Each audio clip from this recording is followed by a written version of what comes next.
Hello, in this video I am walking you through everything that I picked up on Amazon for Black Friday. And if you are interested in any of these deals or other deals, I have noticed that Amazon still has a lot of those Black Friday sales still running.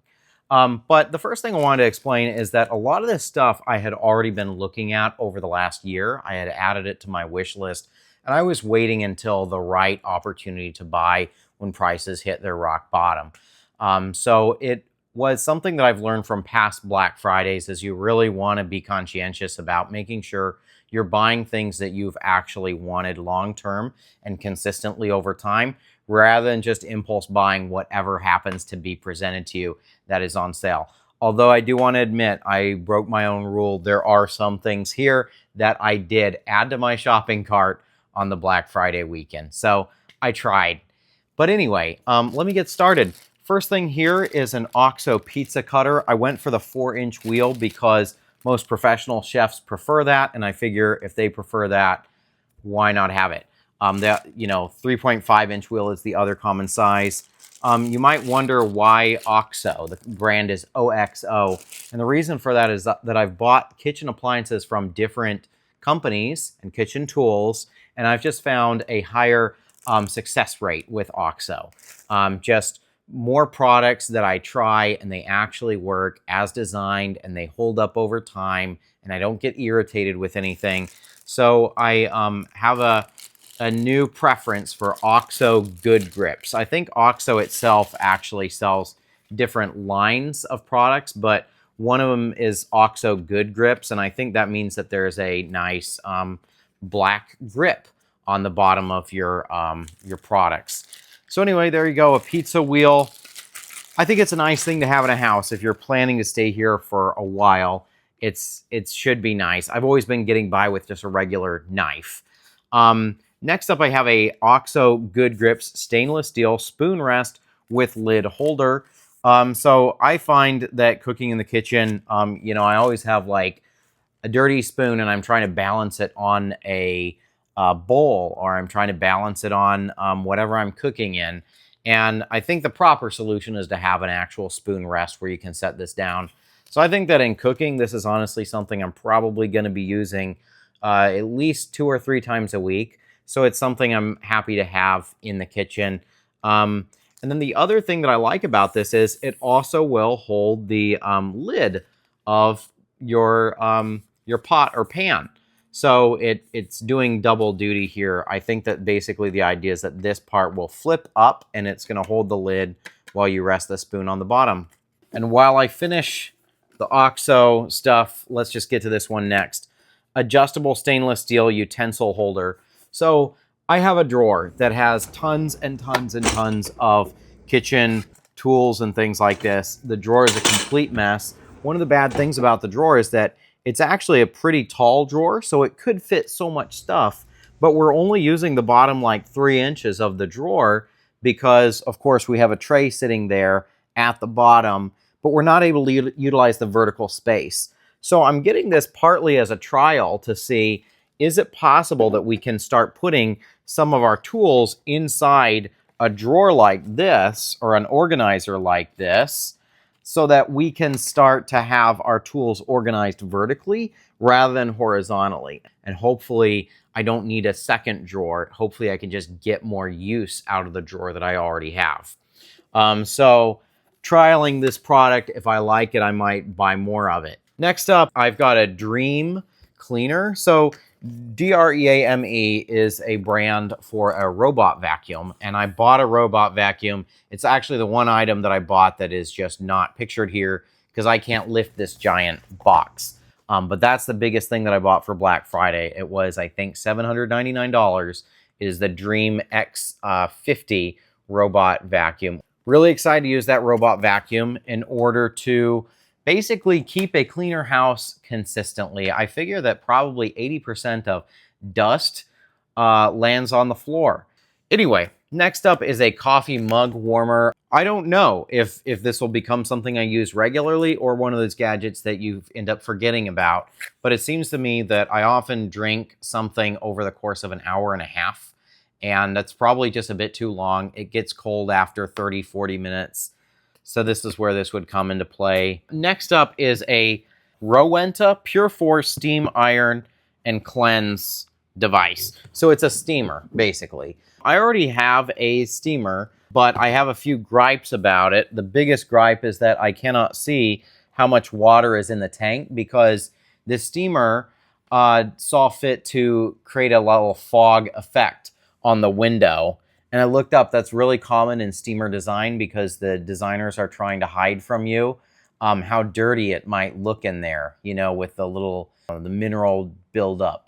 I saw this because it was highly rated, and then also I saw some user videos of people actually getting their clothes steamed and flat in just like one pass rather than like multiple passes. So that's the other main thing that sold me on this particular one. Next up, Philips Hue contact sensor. The purpose of this is so that you can open, let's say, a door and then have the light turn on inside your closet or inside your laundry room.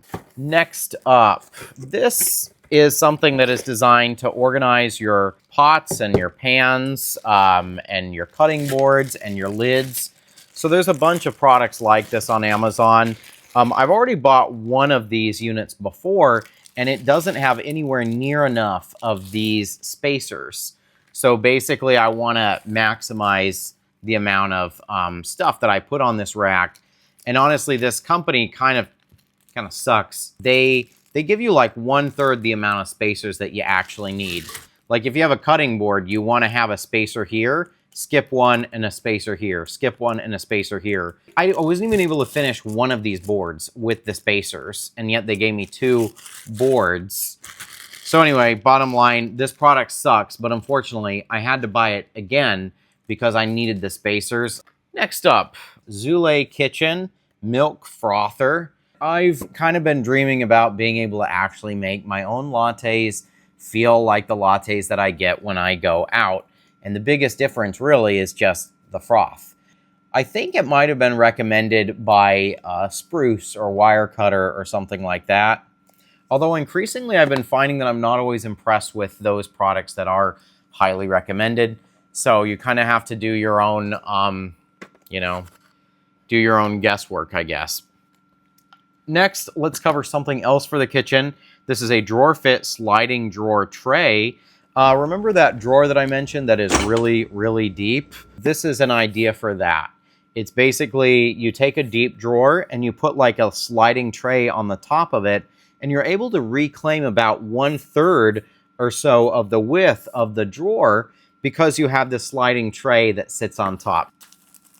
Next up, this is a repeat buy for me. I already bought one and installed it with some new closets that we're building, and we liked it. So I got another one. This is something that I do a lot because I like to have things be as consistent as possible, and they give you a lot. Look at that for your money. Here we go again, back to the kitchen. This is Housolution water bottle organizer black. I needed something where I can set water bottles out or baby bottles out to dry after they come out of the dishwasher because they often still have some liquid in it. So I need to be able to like tip it upside down and then have it dry.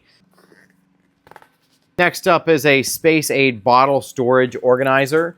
So this one in particular is because the baby bottles were taking over my entire cabinet. It was just using up way too much space. And so I need to be able to get those out of the cabinet. And I'm fine with them like sitting on the counter so that we have easy access to it. We also have an issue in our kitchen where we have these very tall cabinets, but most of the storage space is not accessible to us because we're not that tall of people. So we're only really able to access the bottom third of our cabinets. And then we have all this counter space, but we try not to like overuse it because then your counter just looks really cluttered. But I've kind of realized I need to make that compromise. I need to have some stuff on my counter, such as these baby bottle organizers, so that we can access it and we can access stuff in the cabinet above. We basically just need some additional space. Let's see, I think there's just one last product.